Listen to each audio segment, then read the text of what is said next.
Good morning, students. Now, today our topic is biosphere. Biosphere is that narrow zone where land, water, and air come in contact with each other.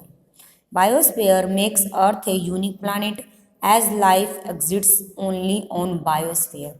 Biosphere क्या है? एक narrow zone है, means बहुत बड़ा बड़ा आता है इसमें। क्यों उसको नैरो बोला गया है? क्योंकि बायोस्फीयर में लैंड, वाटर और एयर तीनों क्या है, एक दूसरे से कनेक्ट होते हैं। ठीक है, और इसलिए ही अर्थ को क्या है, यूनिक प्लैनेट माना गया है, क्योंकि यहाँ पे क्या है, लाइफ पॉसिबल है। किसकी वजह से? बायोस्फीयर की वजह से। बायोस्फीयर में क्या क्या इंक्लूड है? हाइड्रोस्फीयर वाटर भी आता है, एटमॉस्फेयर एयर और लिथोस्फीयर लैंड। ये तीनों चीज क्या है, इसके अंडर आते हैं।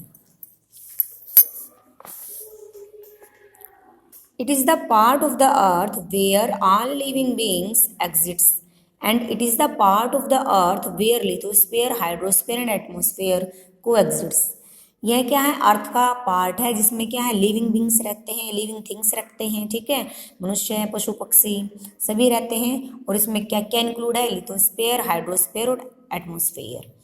Earth has countless species of plants and animals living in the biosphere.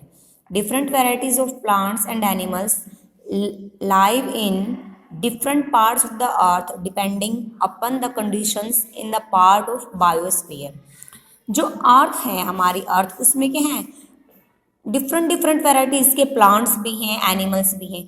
इतनी सारी वेराइटीज़ हैं, इतनी सारी स्पीसीज़ हैं प्लांट्स की और एनिमल्स की कि इनको क्या किया जा सकता है, इनको काउंट नहीं किया जा सकता। दे आर काउंटलेस, ये काउंटलेस होते हैं। Earth depending upon the conditions in the part of biosphere.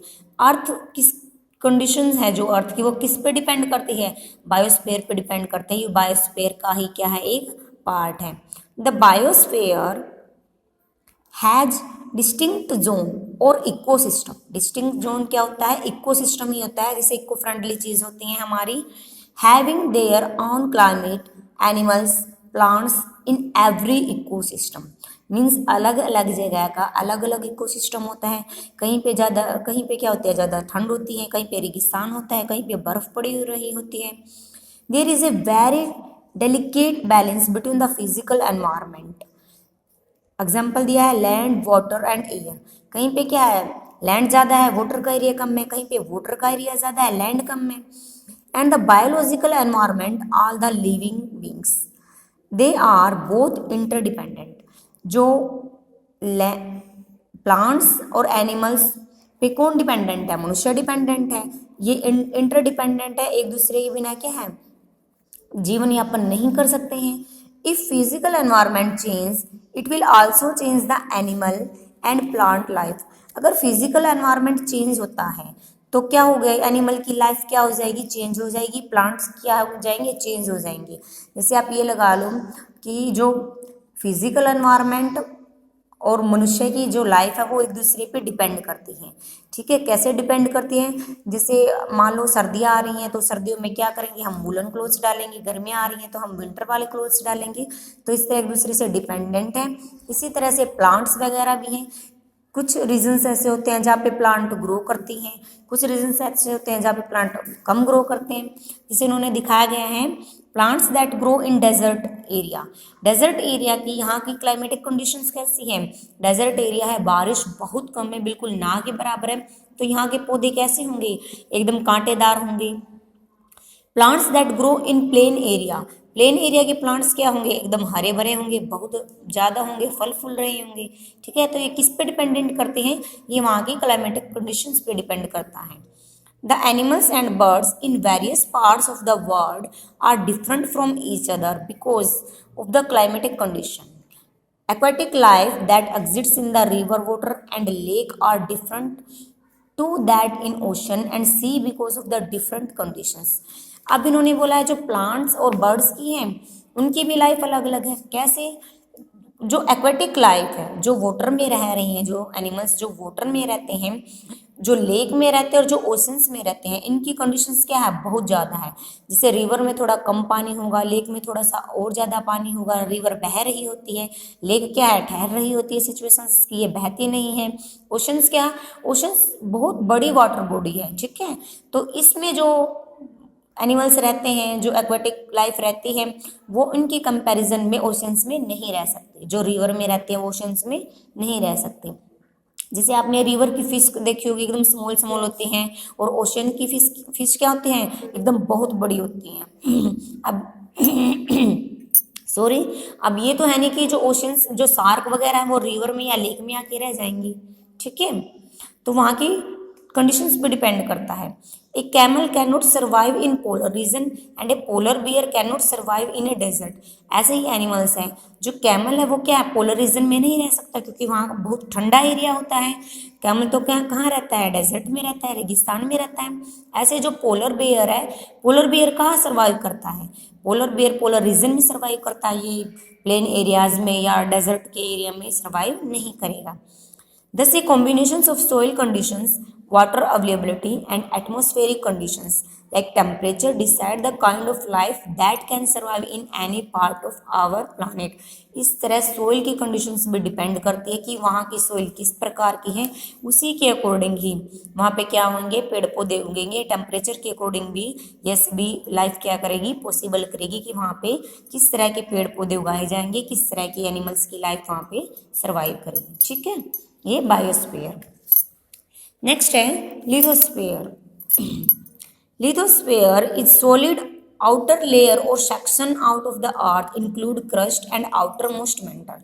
Lithosphere क्या है, हमारे अर्थ की सबसे ऊपर की क्रस्ट है, ठीक है। It includes the outer part of the earth like continents and oceans floor. इसमें क्या आता है, इसमें हमारे कॉन्टिनेंट्स भी आते हैं, लैंड मास भी आता है और ओशंस भी आते हैं। In fact, this is where we all live on earth. Means lithosphere वो जगह है जहाँ पे क्या है, अर्थ पे जहाँ पे हम रह रहे हैं, ठीक है। It is about 100 kilometre deep from the surface of the अर्थ, और यह अर्थ के सरफेस से क्या है, 100 किलोमीटर डीप है। Most of planets life is found from where meters below the ground in 30 meters above it and in the top 20 meters of the oceans and seas। जो life survive करती है जहाँ हमारा planet है जो, वो या तो 3 मीटर अबोव करेगी या 30 मीटर डीप में करेगी, नीचे करेगी। और ओशियंस और सीज कहाँ पे मिलते हैं, अर्थ के एकदम नीचे 20 मीटर्स नीचे मिलेंगे जो हमारे ओशियंस होंगे और सीज होंगे। The outermost layer that is called earth crust varies in thickness। जो outermost layer है अर्थ की, क्रस्ट जिसको बोला गया है, वो क्या है, एकदम थिकनेस है, ठीक है। उसकी ये नहीं है कि वो सभी जगह उसकी थिकनेस क्या है, एक जैसी है, कहीं पे कम थिक है, कहीं पे क्या है, ज़्यादा थिक है। The oceanic crust under the oceans is about 50 to 10 kilometre thick.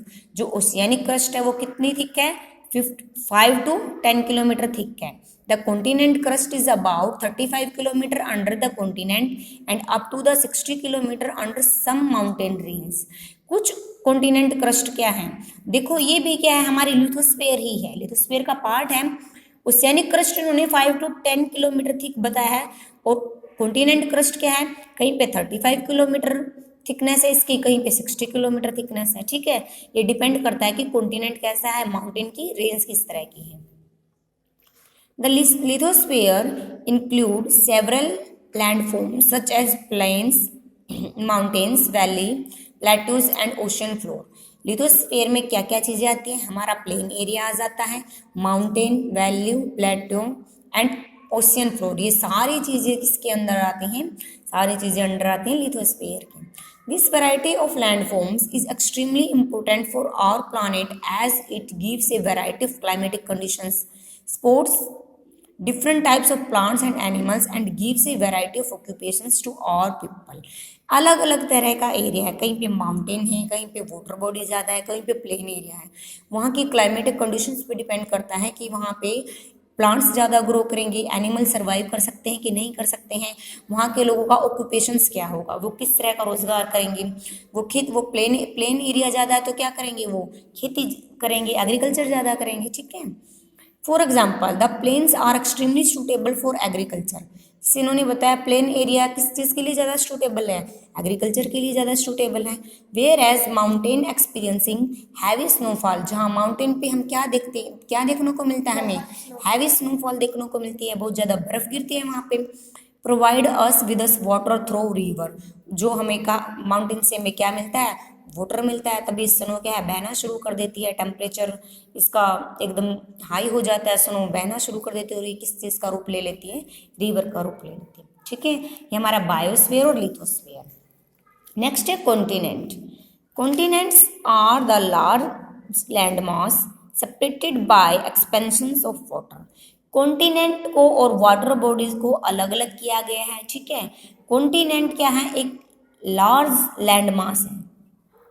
7 regions recognised as continent are, हमारे कितने कॉन्टिनेंट है, 7 कॉन्टिनेंट है।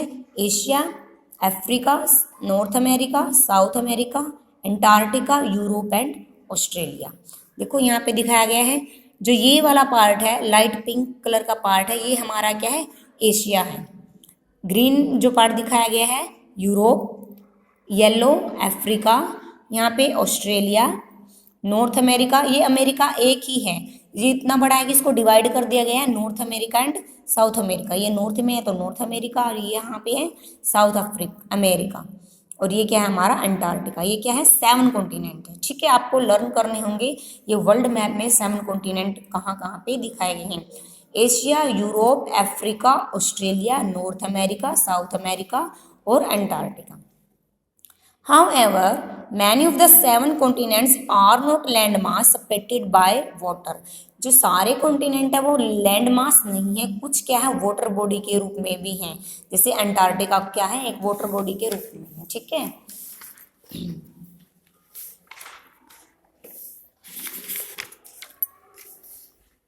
Area wise the continent and concentrated more in northern hemisphere than in the southern hemisphere. जो हमारे continent है अगर हम उनको एरिया वाइज देखें तो नॉर्दर्न हेमिस्फीयर में ज़्यादा कॉन्टिनेंट है और सदर्न हेमिस्फीयर में क्या है, कम कॉन्टिनेंट है। 7 continents of the earth are follows. हम 7 कॉन्टिनेंट को इस प्रकार से रीड आउट करेंगे। सबसे पहला है Asia. It is the largest and most populated continent of A populations of over 3.8 million people. Asia जो कॉन्टिनेंट है वो क्या है, सबसे लार्जेस्ट कॉन्टिनेंट है। लार्जेस्ट कॉन्टिनेंट है तो इसमें सबसे ज़्यादा पॉपुलेशंस है। कितनी पॉपुलेशंस है, 3.8 मिलियन पॉपुलेशंस है जो वर्ल्ड की, वो कहाँ पे रह रही है, एशिया में रह रही है। It covers about 1/3 of total land area of the earth. Means earth का जितना लैंड एरिया है 1/3 कौन कवर किए हुए है, एशिया कवर किए हुए हैं। The highest point in the world mountain Everest with a highest of 8848 meters in situated in the Tibetan region of the Himalaya। जो हाईएस्ट पॉइंट है वर्ल्ड का वो कहाँ पे है, माउंटेन एवरेस्ट है, जिसकी हाइट कितनी है, 8848 मीटर। कहाँ पे सिचुएटेड है, तिब्बतन रीजन इन हिमालय में, ठीक है। The third longest river in the Himalaya river Yangtze 6211 kilometre follows through China. जो थर्ड लॉन्गेस्ट रिवर है, सबसे बड़ी रिवर है थर्ड संसार की, वो कौन सी है, यांगत्से रिवर है, जो कहाँ पे है, चाइना में है। और चाइना किसका पार्ट है, एशिया का ही पार्ट है, ठीक है। जो ये वाला पार्ट है ये क्या है हमारा, चाइना है यहाँ पे। नेक्स्ट है the largest desert in Asia in the Gobi desert. जो सबसे बड़ा डेजर्ट है एशिया का वो कौन सा है, गोबी डेजर्ट है। Russia in Asia is the largest country with respect to area. China is the most populous country in the world. अगर हम एरिया की दृष्टि से देखिए एशिया में सबसे लार्जेस्ट कंट्री कौन सी है, रशिया है। बट पॉपुलेशन की दृष्टि से देखिए तो सबसे लार्जेस्ट कंट्री एशिया की कौन सी है, चाइना है। The major oil and petroleum product producing countries like जहाँ पे ऑयल और पेट्रोलियम प्रोड्यूसिंग कंट्री है वो भी कहाँ पे है, एशिया में है। जैसे Saudi Arabia, Kuwait, Qatar, Iraq are located in Asia. ये सभी कंट्री कहाँ पे हैं, मीन्स ऑयल और पेट्रोलियम का प्रोडक्शन मोस्टली कहाँ पे होता है, एशिया में ही होता है, जो टोटल लैंड एरिया का 1/3 पार्ट है एशिया में। ठीक है, ओके।